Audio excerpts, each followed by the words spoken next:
Cup சுகரை add பண்ணி என்ன பண்ணுறோன்னா இதை வந்து கோல்டன் ப்ரௌன் கலர் வர வரைக்கும் லைட்டாக அப்படியே பாயில் பண்ணிகிட்டே இருக்கணும்.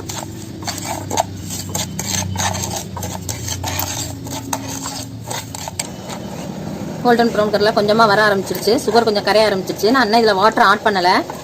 நல்லா கலர் சேஞ்ச் ஆன பிறகு தான் வாட்டர் ஆட் பண்ணணும்.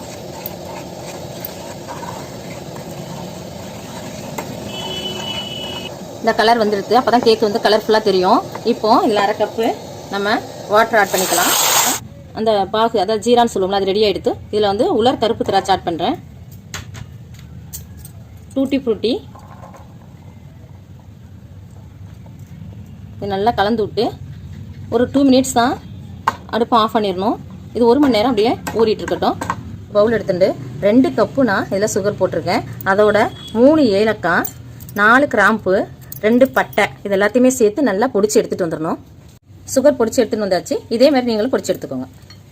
இது மாதிரி ஒரு பவுலில் நட்ஸ் எடுத்துக்கோங்க. இதில் வந்து பாதாம், பிஸ்தா, முந்திரி 3 நான் உடச்சி எடுத்து வச்சுருக்கேன். இப்போ இது கூட 2 ஸ்பூன் மைதா ஆட் பண்ணி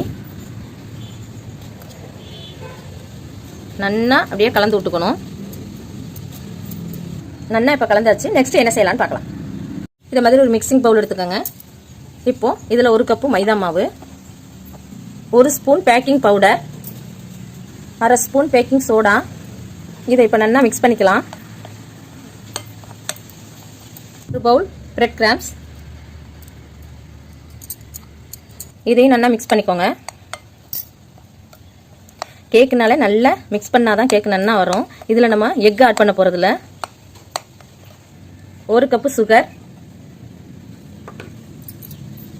இப்போ நம்ம சுகரை நல்லா பிடிச்ச முதலே நம்ம சொன்ன மாதிரி பிடிச்சி எடுத்துன்னு வந்தாச்சு. அதனால நல்லா சூப்பராக மிக்ஸ் ஆகிடும். ஸ்டிப் ஆட் பண்ணிக்கலாம். பவுல் மில்க்கு, ஏன்னா நம்ம எக் ஆட் பண்ணாதனால. 1 ஸ்பூன் பட்டை. இப்போ இதை நல்லா மிக்ஸ் பண்ணிக்கோங்க.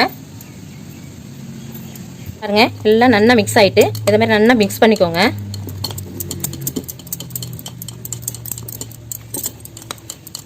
ஏற்கனவே நம்ம 1 ஹவருக்கு முன்னால் டூட்டி ஃப்ரூட்டி ரெடி பண்ணி வச்சிருந்தோமா, இதெல்லாம் ஆட் பண்ணிக்கலாம். இந்த கேக்கோட ஸ்பெஷலே என்ன, ப்ளம் கேக்கோட ஸ்பெஷலே என்னன்னா எவ்வளோக்கு எவ்வளோ நம்ம இந்த மாதிரி டூட்டி ஃப்ரூட்டி, நட்ஸு, அது நெக்ஸ்ட் வந்து உலர் திராட்சை இந்த மாதிரிலாம் நம்ம ஆட் பண்ணுறோமோ அவ்வளோக்கு அளவு டேஸ்டி தரும். இப்போ நல்லா எல்லாத்தையும் கலந்து மிக்ஸ் பண்ணிக்க வேண்டியதான். நல்லா அப்படியே 1 ஸ்பூன் வெனிலா எசன்ஸ் இதில் ஆட் பண்ணுறேன். எனக்கு பின்னு நம்ம மற்ற மாதிரி இல்லை, நம்ம மாத்திரம் என்ன பாத்திரம் நான் எடுத்து வச்சிருக்கேன். நல்ல நெய் இதில் வந்து தடவிட்டு இப்போ நம்ம மிக்ஸ் பண்ணியிருக்கேன் இந்த மாவை இதில் வைக்க போகிறேன்.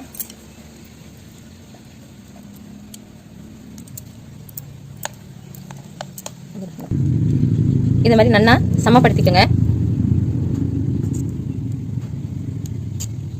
நம்ம ஓவன் இல்லை, அதுக்கு பதிலாக நம்ம அதில் இருக்க இட்லி பானையை வச்சு தான் இன்றைக்கி நான் கேக் செஞ்சு காமிக்க போகிறேன். இது மாதிரி இட்லி பானை எடுத்துட்டு நல்லா ஒரு அரை இதுக்கு தண்ணி வச்சுட்டு இந்த தட்டை போட்டுட்டு அதுக்கு மேலே இதை மாதிரி ஒரு தட்டு வச்சுட்டு நம்ம கேக்கு மாவு ரெடி பண்ணி வச்சுக்கோமே அதை இது மேலே வச்சு இப்போது இது மேலே மூடி போடாமல் இந்த இட்லி பானை மூடி மட்டும் போட்டு நல்லா இறுக்கமாக மூடிட்டு 1 ஹவர் அல்லது 55 மினிட்ஸ்லேருந்து 1 ஹவருக்குள்ளே வேக விட்டு நம்ம எடுத்துக்கலாம். சூப்பராக கேக் வந்து ரெடி ஆகிடுது. இப்போ நல்லா சூடாக இருக்குது. இப்போ என்ன செய்யணும் அப்படின்னா இந்த கத்தி வச்சுட்டு நம்ம இப்படியே